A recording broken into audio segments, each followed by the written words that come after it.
por exemplo, agora de um poderoso editor de texto no qual você pode escrever uma carta ou algum trabalho, alguma coisa nesse sentido.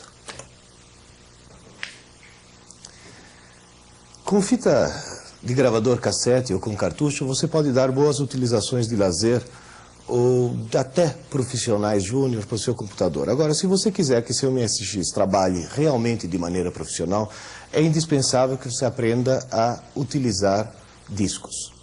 No mercado existem basicamente dois tipos de disco. O disco de 3,5 polegadas, de tecnologia mais recente, e o disco de 5,25 de polegada. Quando o Kenichi estabeleceu o padrão em MSX, ele previa a utilização da tecnologia mais recente, de 3,5 polegadas.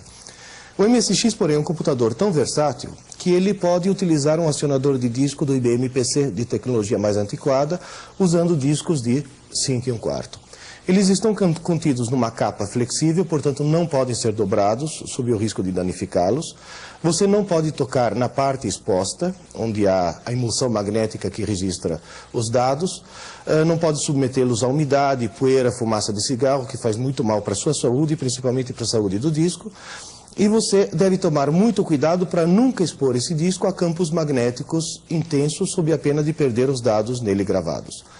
Para proteger o disco contra gravações indesejadas, uma vez que você já registrou nele o que queria, você deve proteger esse chanfro lateral com uma etiquetazinha autoadesiva, de maneira a permitir que ele possa ser lido, mas não possa ser mais gravado. E esse disco deve ficar sempre protegido dentro da sua capa. Já o disco de 3,5 polegadas é de uma tecnologia mais nova, ele está contido numa caixa rígida e a parte da emulsão fica automaticamente protegida por essa janela metálica. Para evitar gravações indesejadas, você deve abrir essa janelinha lateral, que você tem aqui, de maneira a permitir que essa região fique vazada. Dessa maneira, esse disco vai permitir leituras, mas não vai permitir gravações de dados depois que você registrou nele o que você queria.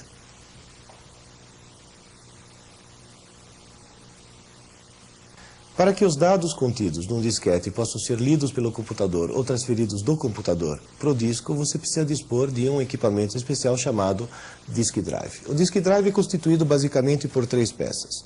O acionador, que nada mais é do que uma espécie de vitrolinha dentro da qual você coloca o disquete para que ele possa ser lido ou gravado. Uma interface, que é a que permite, uma vez conectada no slot do microcomputador, fazer o computador conversar com o acionador e vice-versa, e uma fonte de alimentação que é conveniente que esteja separada do acionador, porque aqui dentro há um transformador que sofre um certo aquecimento e é bom que ele não fique próximo da região mais delicada do acionador. Com esses 3 equipamentos, você pode finalmente profissionalizar o seu MSX. Depois de conectar a interface no computador, com o computador obviamente desligado, e verificar se ela está ligada ao acionador e este devidamente alimentado pela fonte, você pode ligar a fonte e já tem vontade de ligar o computador. Não faça isso. Você já está começando a criar o hábito de ler o manual de instruções. E lendo o manual de instruções, você verifica que existe uma coisa chamada disco do sistema, que deve ser carregado no computador. O que vem a ser isso? O seu MSX, quando trabalha com drive, assume uma espécie de personalidade esquizofrênica. Na realidade, ele assume uma dupla personalidade.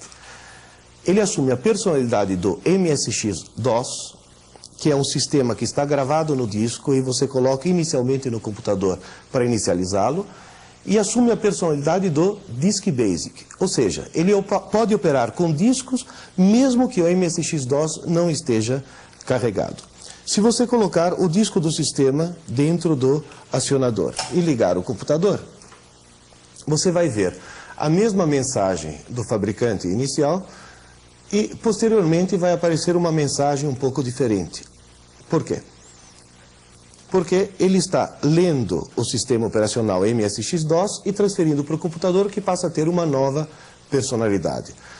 Quando pede para entrar com nova data, você pode digitar return direto e você passa a ter um cursor característico do MSX-DOS.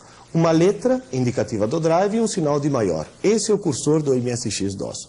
Se você quiser operar em BASIC, basta comandar BASIC, apertar return, ele instantaneamente assume a personalidade do BASIC. Se você quiser voltar para o MSX-DOS, basta dar call system e ele volta a carregar o sistema a partir do disco e novamente assume a personalidade do MSX-DOS. E você percebe bem essa diferença pela diferença de cursores. Se você quiser ver o conteúdo do disco, basta digitar o comando dir, D-I-R, apertar o return e o disco é lido e todos os arquivos nele contidos são mostrados na tela. Se você passar para outra personalidade, para o BASIC, e quiser ver o conteúdo do disco, basta digitar Files, Arquivos. E novamente todos os arquivos contidos no disco são mostrados na tela do computador. Se você quiser carregar algum dos programas que estão contidos aqui no disco, por exemplo, você deseja carregar o EditCard, você põe load, abre aspas, o nome do programa, ponto, a terminação do programa, bas, que nesse caso indica que ele está em BASIC, e basta apertar return. Note que quando você está operando com disco, é indiferente se você usa letras maiúsculas ou minúsculas, coisa que não acontecia quando você estava operando com fita. Nesse momento, se você comandar list, você vai ver que há um programa inteiro contido na tela do computador que foi transferido de uma maneira assim muito rápida, especialmente se compararmos com a fita cassete. Você verificará que foi carregado de uma maneira extremamente rápida para a memória do computador. Digamos que você queira alterar alguma coisa no seu programa, por exemplo, eliminando a linha 990. E você queira que esse programa, se alterado, seja gravado novamente no disco. Você deve dar um comando do tipo save, abre aspas, um nome com 8 letras no máximo, por exemplo, nova versão, ponto, bas, indicando que o programa está em bas, e basta apertar return para que ele faça a gravação. Porém, aqui vai acontecer uma coisa estranha. No momento que você tenta fazer a gravação, aparece a mensagem Disk Write Protector. Por quê?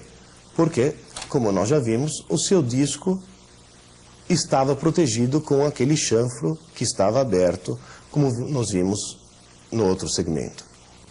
Não é conveniente, porém, desproteger seu disquete, porque o disco do sistema é uma coisa preciosa que deve ser guardada. O ideal é você fazer uma cópia do disco do sistema num disquete virgem. Essa cópia não pode ser feita de maneira imediata. O disquete virgem deve sofrer, antes de ter alguma coisa nele gravado, um processo chamado formatação. Para fazer a formatação, você deve inserir o disco do sistema no microcomputador, deve chamar novamente o MSX-DOS,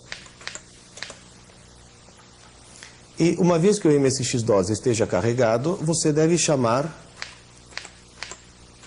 a rotina format.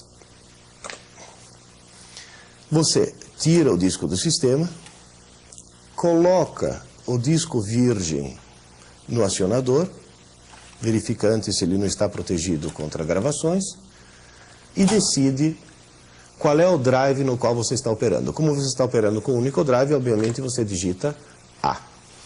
Vamos estudar agora essas 4 opções de formatação que existem. A opção número 1 é para disco de face simples, ou seja, o disco que é gravado apenas em uma face e 40 trilhas. Ou seja, normalmente isso acontece em discos de 5¼ polegadas, aqueles flexíveis. A opção número 2 é para um disco também de 5¼ polegada, porém com face dupla, gravado dos dois lados. A opção número 3 é para disco de 3,5, que tem 80 trilhas e face simples, gravado apenas de um lado. Vamos escolher essa daqui, que é a mais genérica. Digite algo quando pronto, você aperta qualquer tecla e nesse momento você inicia o processo de formatação, que pode demorar alguns minutos. Ao terminar a formatação, você deve extrair o disco ex-virgem e agora formatado, inserir o disco do sistema e começar a digitar um comando especial. Você dá copy que significa copie, A, dois pontos, que significa do drive A, asterisco, ponto, asterisco, que significa todos os programas com qualquer nome e com qualquer terminação. B, dois pontos, que significa tudo isso para o drive B, barra V, que por sua vez significa verifique essa gravação. Apertando Return, o computador começa a ler todos os arquivos contidos no disco mestre, contido no disco de sistema, e pede para inserir um disquete no acionador, que agora passa a fazer o papel de drive B. Você insere o disco formatado, aperta Return, e dessa maneira se inicia o processo de cópia. Se houverem muitos arquivos no disco, pode ser que o computador solicite essa troca, inserir disquete para drive A, inserir disquete para drive B, várias vezes. Numa única interface, você pode ligar dois acionadores. Desta maneira, quando você estiver fazendo algum processo de cópia, não será obrigado a fazer uma alternância de discos. Tira como A, põe como B, tira como B, põe como A, porque um dos acionadores vai funcionar como A, outro como B, e o próprio computador se encarrega de fazer as transfusões de um para outro. Agora, se você conectar duas interfaces no seu microcomputador, você pode ligar até 4 acionadores.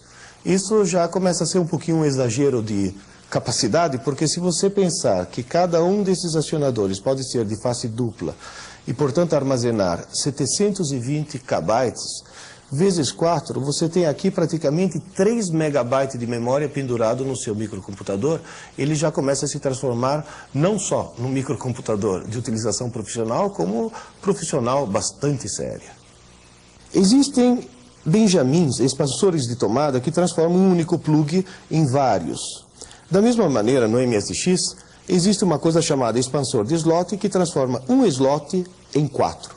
Isso significa que você pode ligar 3 interfaces controladoras e, como cada uma delas suporta 2 acionadores, se você for um tarado em computação, pode montar uma pilha de 6 acionadores de disk drive.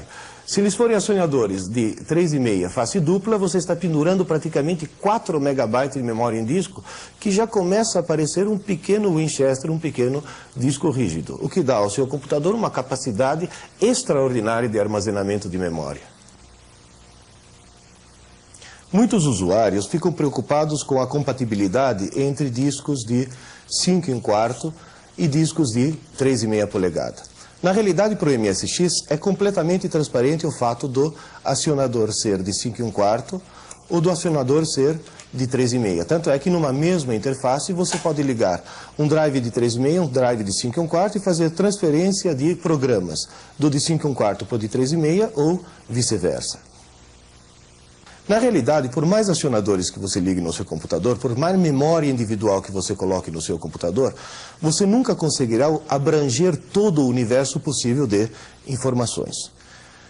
Como indivíduo, obviamente. O que você deve fazer é tentar conectar o seu computador a uma rede externa, tentar conectar o seu computador ao mundo.